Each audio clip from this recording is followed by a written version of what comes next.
Hello friends, இன்றைக்கி நம்ம இந்த வீடியோவில் ஹோல் வீட் வெஜ் பீட்ஸா எப்படி பண்ணுறதுன்னு பார்க்கலாம். பீட்ஸா நல்லா சாஃப்டாக எப்படி பண்ணுறது, என்ன டெம்பரேச்சரில் வச்சா பீட்ஸா நல்லா பர்ஃபெக்டாக வரும் அப்படிங்கிறதையும் நம்ம இந்த வீடியோவில் பார்க்கலாம். ஃபஸ்ட்டு நம்ம பீட்ஸாவுக்கு மாவு பிசைஞ்சிக்கலாம். இதுக்கு 1/4 கப் அளவுக்கு வெதுவெதுப்பான தண்ணியை ஒரு பவுலில் சேர்த்துக்கோங்க. அதாவது 105லேருந்து 120 டிகிரி ஃபாரன்ஹீட்குள்ளே தண்ணியோட டெம்பரேச்சர் இருக்கிற மாதிரி பார்த்துக்கோங்க. கையை வச்சு தொட்டு பார்க்கும்போது நல்ல வெதுவெதுப்பான தண்ணியாக இருக்கணும். ரொம்ப கை சுடுற அளவுக்கு இருக்கக்கூடாது. இதில் 1 டேபிள் ஸ்பூன் சர்க்கரை, 1/2 டீஸ்பூன் ஈஸ்ட்டு சேர்த்து ஒரு 10 நிமிஷம் மூடி வச்சுக்கோங்க. அப்போ ஈஸ்ட்டு நல்லா பொங்கி வரும். 10 நிமிஷத்துக்கு அப்புறம் ஈஸ்ட் பொங்கி வரல அப்படின்னா அந்த ஈஸ்ட் ஆக்டிவேட் ஆகலைன்னு அர்த்தம்.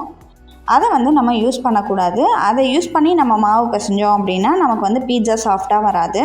அதே போல் தண்ணியோட டெம்பரேச்சர் அதிகமாக இருந்தாலும் ஈஸ்ட் ஆக்டிவேட் ஆகாது. இப்போ பாருங்கள், ஈஸ்ட் நல்லா பொங்கி வந்திருக்கு. இதில் 1 கப் கோதுமை மாவு, 1/4 டீஸ்பூன் உப்பு சேர்த்து பிசைஞ்சிக்கோங்க. தண்ணி பத்தலை அப்படின்னா கொஞ்சமாக சேர்த்து பிசைஞ்சிக்கோங்க. மாவு ரொம்ப ஹார்டாக இருக்கக்கூடாது. நல்லா கையில் ஒட்டுற அளவுக்கு தண்ணி நல்லா சேர்த்து பிசைஞ்சிக்கோங்க. இப்போது கவுண்டர் டாப்பில் கொஞ்சமாக கோதுமை மாவை தூவி விட்டுக்கோங்க. இதை ஒரு 5 நிமிஷம் நல்லா பிசைஞ்சிக்கலாம். நல்லா பிசைய தான் இந்த மாவில் க்ளூட்டன் ஃபார்ம் ஆகும். அப்போ பீட்ஸா நல்லா சாஃப்டாக வரும். 5 நிமிஷம் நல்லா பிசைஞ்ச பிறகு இதில் 1 டேபிள் ஸ்பூன் ஆயில் சேர்த்து திரும்பவும் ஒரு 5 நிமிஷம் பிசைஞ்சிக்கோங்க. இப்போ பாருங்கள், மாவு நல்லா சாஃப்டாக பிசைஞ்சாச்சு. நம்ம சப்பாத்தி மாவு பிசைறதை விட இன்னும் சாஃப்டாக இருக்கணும். அந்த மாதிரி மாவு பிசைஞ்சிக்கோங்க. இப்போது இந்த பவுலில் 1 டீஸ்பூன் எண்ணெயை ஊற்றிட்டு இந்த மாவில் நல்லா எண்ணெயை தடவி விட்டு மூடி வச்சுருங்க. இது 1 மணி நேரத்துலேருந்து 2 மணி நேரம் அப்படியே வச்சுருங்க. மாவு நம்ம வச்ச அளவை விட டபுள் ஆகி வரணும். அது வரைக்கும் அப்படியே இருக்கட்டும்.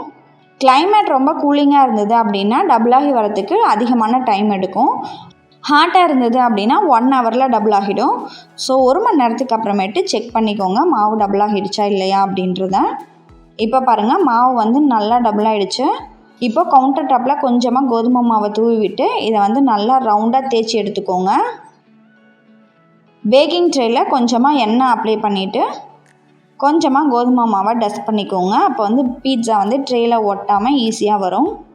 நம்ம தேய்ச்சி வச்சுருக்க மாவை இந்த ட்ரேயில் எடுத்து வச்சுக்கோங்க. இதோட ஓரத்தை இந்த மாதிரி மடித்து விட்டுக்கோங்க. 2லேருந்து 3 டேபிள் ஸ்பூன் பீட்ஸா சாஸை இது மேலே போட்டுட்டு நல்லா ஈவனாக ஸ்ப்ரெட் பண்ணிக்கோங்க.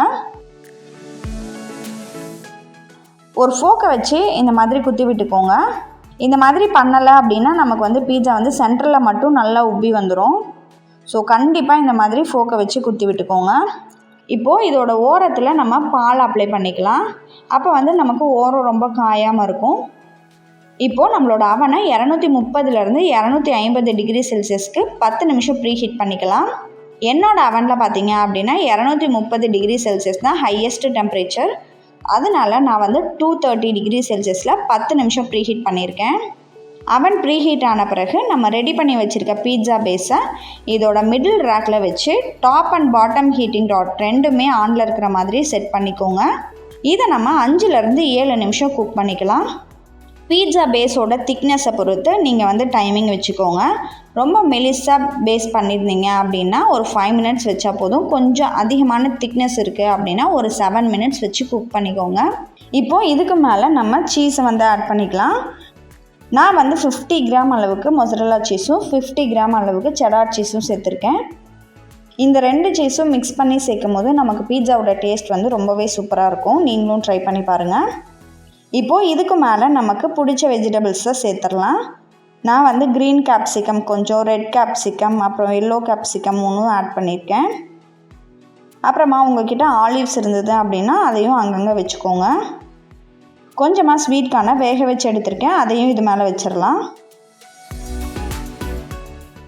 அடுத்ததாக ஆனியனை அங்கங்கே இந்த மாதிரி வச்சுக்கோங்க.